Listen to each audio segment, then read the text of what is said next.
Tecnologia do DNA recombinante. Clonagem gênica.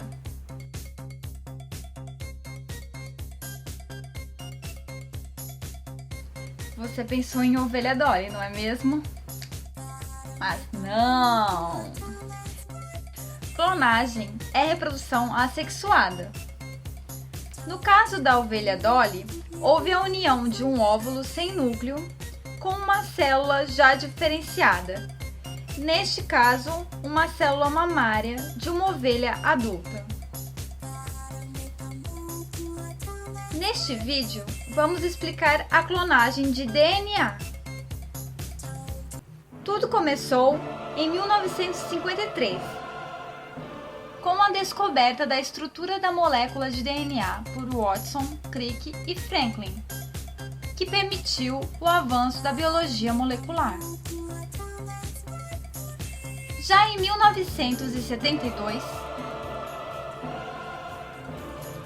Paul Berg e seu grupo foram capazes de juntar um fragmento de DNA de um bacteriófago com outro fragmento de DNA de uma bactéria, inserindo-os em um DNA de um vírus que infecta macacos, criando assim a primeira molécula recombinante. Até que em 1985, Kary Mullis, durante uma viagem de carro, inventou a reação de cadeia da polimerase, PCR, o que tornou possível a amplificação in vitro da molécula de DNA, dando um boom na tecnologia do DNA recombinante. Agora vamos botar a mão na massa. O que é clonagem gênica? Clonagem gênica é quando um fragmento de DNA chamado de inserto é inserido em uma molécula de DNA chamada de vetor, para produzir uma quimera ou molécula de DNA recombinante. Mas por que clonar? Podemos utilizar a clonagem para sequenciamento de DNA, separar fragmentos de DNA em clones independentes, estudar a transcrição e a tradução do gene, fazer estudos de expressão funcional, sintetizar proteínas para a produção de anticorpos, sintetizar proteínas para o uso terapêutico, produção de vacinas recombinantes, etc. Para a clonagem, é necessária a escolha de um bom vetor, de acordo com seu objetivo. Neste caso, usaremos um plasmídio como vetor. Mas o que é um plasmídio? Plasmídio é uma sequência de DNA circular extracromossomal com replicação independente, encontrado em bactérias e em alguns outros organismos. O plasmídio, neste caso, irá funcionar como um veículo que vai transportar o gene para o interior de uma célula hospedeira. Neste caso, uma bactéria.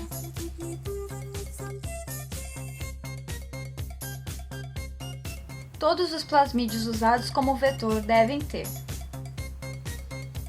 origem de replicação, que é uma sequência específica ao plasmídio na qual tem início a replicação. Sítio de clonagem é o local de inserção da sequência a ser clonada. Geralmente está localizado próximo a um sítio de restrição. Para clonar, escolhemos uma enzima que corte neste sítio de restrição.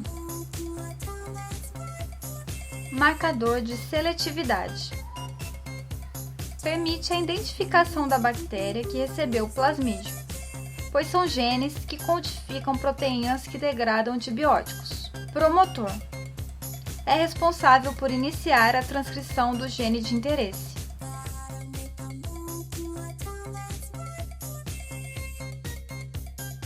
Para iniciar a clonagem, é necessário amplificar o gene de interesse por reação de PCR, utilizando primers específicos. que são pequenas sequências de DNA com especificidade pela região do gene de interesse.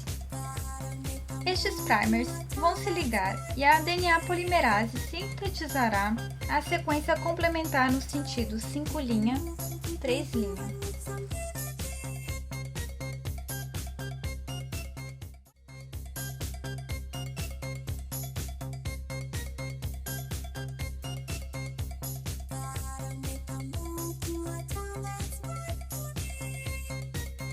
Finalizada a reação de PCR para amplificação, o DNA é recortado com enzimas de restrição, que também cortarão o vetor, no caso, o plasmídio. Em seguida, o inserto e o vetor serão unidos com o auxílio de uma outra enzima, a DNA ligase, formando assim os plasmídios recombinantes.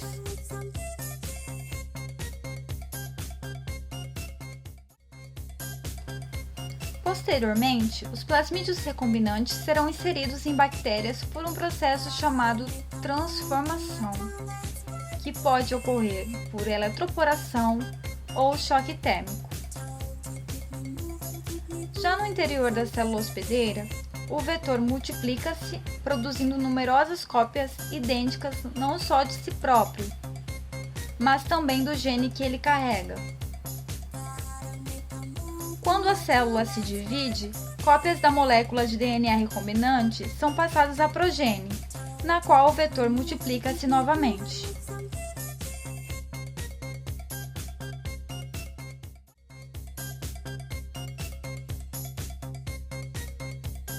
Depois de um grande número de divisões celulares, é preciso selecionar as colônias recombinantes por meio de resistência a antibióticos.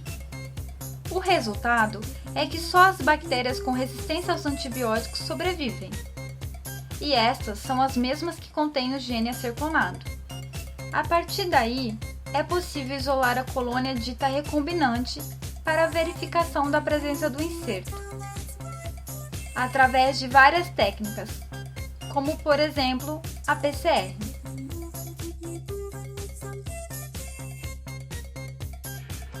Eu consegui. Eu fiz um clone.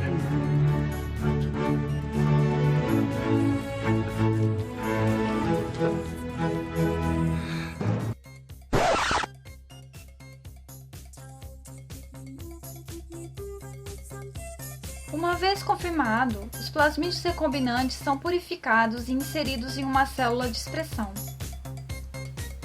onde o produto de interesse será gerado e posteriormente poderá ser purificado.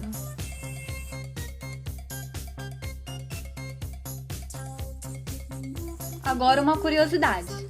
Você sabia que a insulina é o primeiro produto recombinante a ser produzido utilizando essa tecnologia?